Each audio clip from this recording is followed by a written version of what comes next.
రేపటి నుంచి మీ ఇద్దరి మధ్య ఏ గొడవ జరిగినా ఆ గొడవ వల్ల నా పరువు పోయినా గుర్తెట్టుకో, నీ బతుకు నా చేతిలో చాతపడి బొమ్మేరో.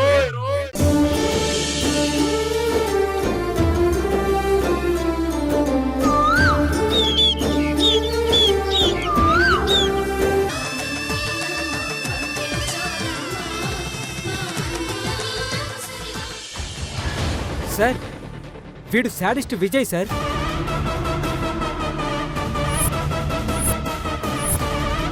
మన దగ్గర నుంచి తప్పించుకొని వచ్చి ఇక్కడ పెళ్లి కూతురిని చంపేస్తాడనుకున్నాం. కానీ వీడేంటి సార్ ఇలా పడున్నాడు? ముందు వాడు బతుకున్నాడో లేదో చెక్ చే.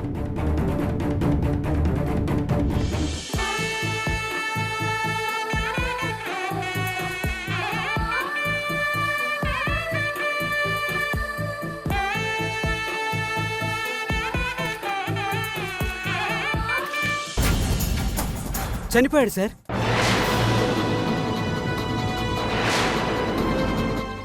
విజయ్ని ఎవరో మర్డర్ చేశారు. శవాన్ని మూట చుట్టి పైనుంచి ఇంటి వెనక పడేశారు.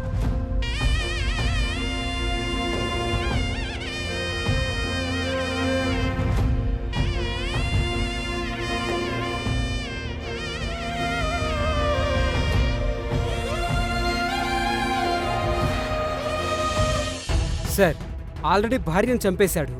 బెయిల్ మీద వచ్చి ఇంకో అమ్మాయిని పెళ్లి చేసుకోవాలనుకున్నాడు. ఆ అమ్మాయి దక్కలేదని చంపాలని చూశాడు.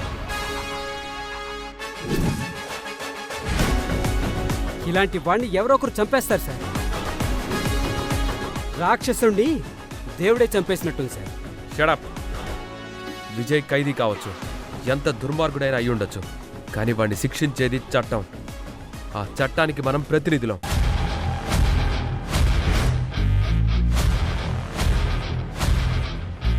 మన కస్టడీలో తప్పించుకొని వెళ్ళిన వ్యక్తిని ఎవరో మర్డర్ చేస్తే అది మనకు అవమానం.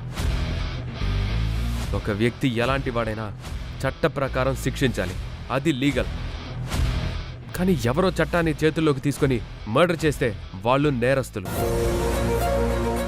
ఈ పెళ్లికొచ్చిన వాళ్లలోనే ఎవరో ఒకరు విజయ్ని మర్డర్ చేసుంటారు. వాళ్ళని మనం వదిలిపెట్టకూడదు, అరెస్ట్ చేయాలి.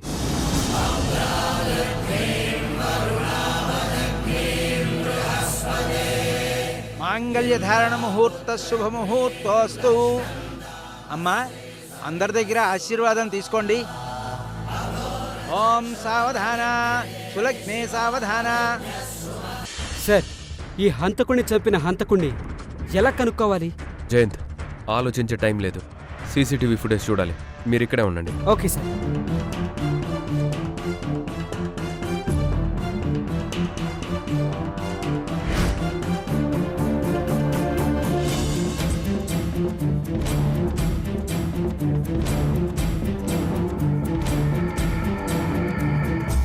కెమెరా 2.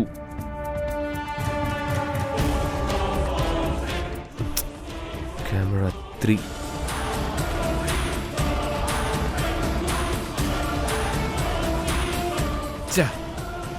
కెమెరా 4 కూడా చూడాలి.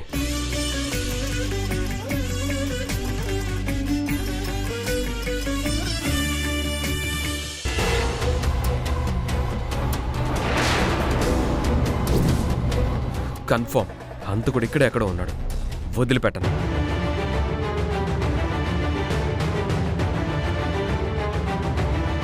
సార్, హంతకుడు ఎవరో క్లూ దొరికిందా?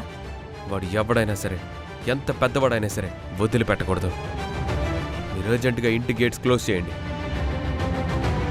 పెళ్లి మండపంలో నుంచి ఒక్కరు కూడా బయటికి వెళ్ళకూడదు. It's my order.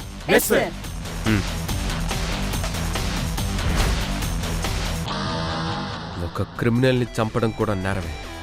నా దగ్గర నుంచి ఎవ్వరూ ఎస్కేప్ అవ్వలేరు.